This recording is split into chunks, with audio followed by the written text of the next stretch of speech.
Subuh pada tanggal 20 November tahun 1979, ada sekelompok orang yang menyerbu Masjidil Haram, menutup seluruh pintu Masjidil Haram dengan rapat-rapat. Kemudian mereka maju dan menawan imam sholat dan penjaga masjid pada saat itu. Mereka menggunakan pengeras suara dan berkata, "Sesungguhnya di tengah kita ada Al-Mahdi. Dia datang untuk membebaskan kalian dari kezaliman. Berbaiatlah kalian kepadanya, maka dia akan membawa kalian pada keadilan setelah sebelumnya kalian dalam kezaliman." Laki-laki tersebut bernama Juhaiman Al-Utaibi.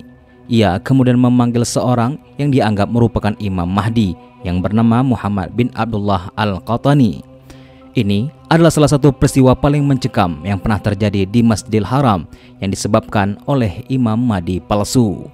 Karena setelahnya, pemerintahan Arab Saudi mengerahkan kekuatan penuh untuk merebut kembali Masjidil Haram dari tangan Juhaiman Al-Utaibi. Ada 225 jamaah haji yang wafat pada saat itu dan ratusan lainnya terluka-luka. 127 keamanan Saudi juga tewas dan 400 lainnya juga terluka.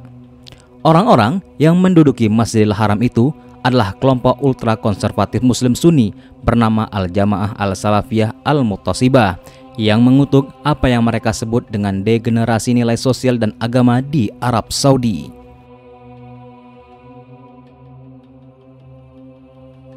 Dibanjiri dengan uang dari bisnis minyak, negara ini secara perlahan berubah menjadi masyarakat yang konsumtif. Mobil-mobil dan alat elektronik menjadi hal yang biasa.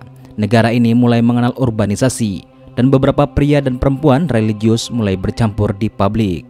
Namun, anggota ini terus hidup dengan dakwah, mempelajari Al-Quran dan hadis, dan berpegang teguh pada prinsip-prinsip Islam sebagaimana didefinisikan oleh Lembaga Keagamaan Arab Saudi. Juhaiman, salah satu pendiri organisasi ini yang berasal dari Sajir, sebuah pemukiman suku Badui di pusat Saudi, mengakui pada pengikutnya bahwa masa lalunya jauh dari kata sempurna. Juhaiman pernah bertugas sebagai tentara di Garda Nasional dan pelatihan militer. Meski belum sempurna, terbukti penting ketika harus mengatur pengambil alihan. Akhirnya, kelompok ini mulai berbenturan dengan beberapa ulama Saudi dan tindakan keras dilakukan oleh pihak berwenang. Juhaiman melarikan diri ke padang pasir, di mana dia menulis serangkaian pamflet yang mengkritik keluarga kerajaan Saudi atas apa yang dia anggap sebagai dekadensi dan menuduh ulama berkolusi untuk keuntungan duniawi semata.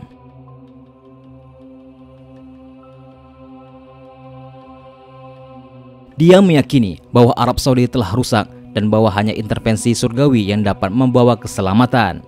Pada titik inilah ia mengidentifikasikan Al-Mahdi sebagai Muhammad bin Abdullah Al-Qahtani, seorang ulama muda yang bersuara lembut dan dikenal karena tata krama dan pengabdiannya.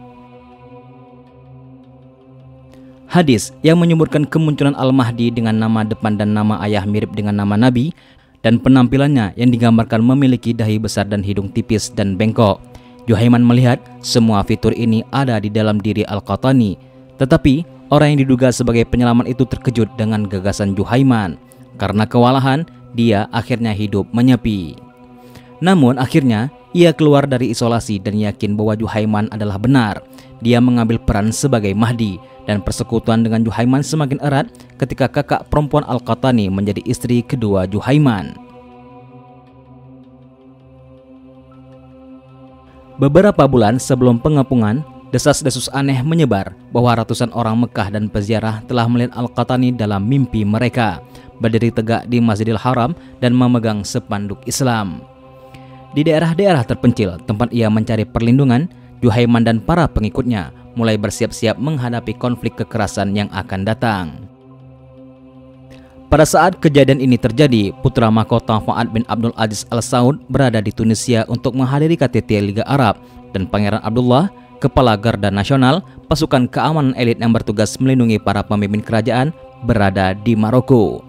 Insiden itu kemudian diserahkan kepada Raja Khalid dan Menteri Pertahanan, Pangeran Sultan, yang sedang sakit untuk mengkoordinasi tanggapan.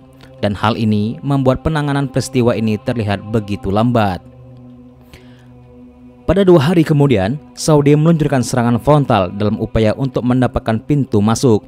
Namun pemberontak memukul mundur gelombang demi gelombang serangan, meskipun mereka kalah dalam sisi jumlah dan senjata. Pemberontak kemudian menyalakan api menggunakan karpet dan ban karet untuk menghasilkan asap yang tebal. Mereka kemudian bersembunyi di balik tiang sebelum menyerbu pasukan Saudi dalam kegelapan. Bangunan suci itu berubah menjadi ladang pembantaian dan korban jiwa terus meningkat menjadi ratusan. Sebuah fatwa pun dikeluarkan oleh ulama utama kerajaan yang dikumpulkan oleh Raja Khalid, memperbolehkan militer Saudi untuk menggunakan kekuatan apapun untuk mengusir pemberontakan.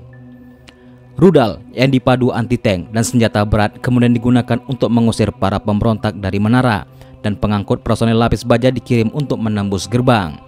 Baru pada hari ke-6, pasukan keamanan Arab Saudi berhasil menguasai halaman masjid dan bangunan sekitarnya. Oleh karena itu, pemberontak yang tersisa pun mundur ke labirin yang berisi kamar-kamar di bawah tanah. Pemerintah Arab Saudi membutuhkan bantuan untuk menangkap para pemimpin hidup-hidup dan mengakhiri pengepungan. Mereka kemudian meminta bantuan Presiden Prancis kala itu, yang mana kemudian Presiden Prancis diam-diam mengirim 3 penasehat dari unit kontrateror yang baru dibentuk. Tim Prancis yang berkantor di sebuah hotel di kota terdekat Taif menyusun rencana untuk mengusir para pemberontak. Dengan cara, ruang bawah tanah akan diisi dengan gas untuk membuat udara tidak dapat dihirup. Lubang-lubang digali setiap 50 meter untuk mencapai ruangan bawah tanah, dan gas pun disuntikan melalui lubang-lubang itu. Gas disebar dengan bantuan ledakan granat ke setiap sudut tempat para pemberontak bersembunyi. Pada akhirnya, Juhaiman kehabisan amunisi dan makanan dalam 2 hari terakhir. Mereka berkumpul di sebuah ruangan kecil dan para prajurit melemparkan bom asap ke arah mereka melalui lubang yang mereka buat di langit-langit. Juhaiman dan para pengikutnya semuanya menyerah. Setelah ditangkap, Juhaiman dihadapkan kepada Pangeran Saudi. Pangeran Saud Al-Faisal bertanya kepadanya, "Mengapa wahai Juhaiman?" Dia menjawab, "Ini hanya takdir." Pangeran Saud Al-Faisal kembali bertanya, "Apakah kamu membutuhkan sesuatu?" Dia hanya mengatakan, "Saya ingin air."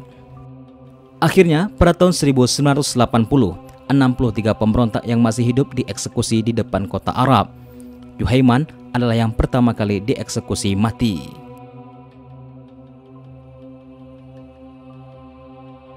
Perlu kita ketahui kalau sepanjang sejarah banyak orang-orang yang mengaku sebagai Imam Mahdi.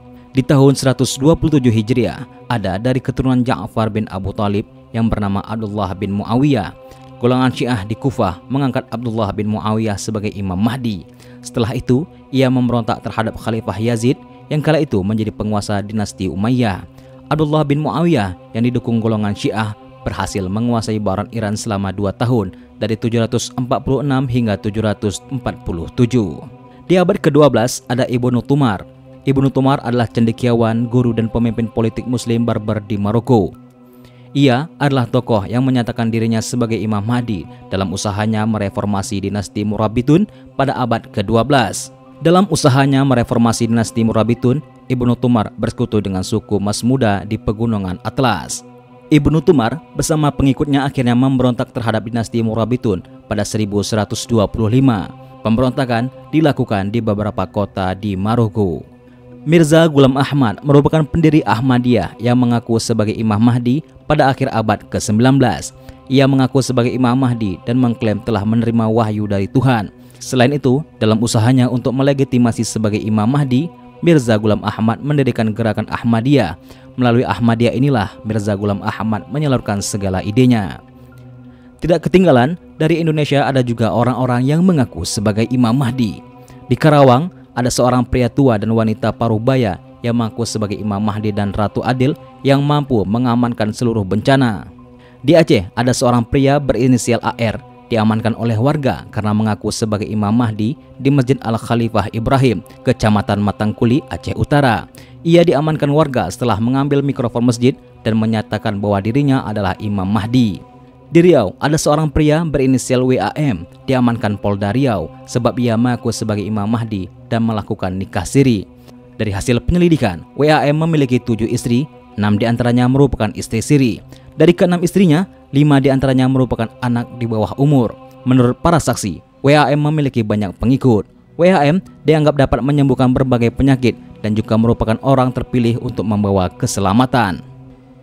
Akan ada banyak orang-orang yang mengaku dirinya sebagai Imam Mahdi, sampai Imam Mahdi yang sebenarnya akan muncul dengan tanda-tanda yang menyertainya.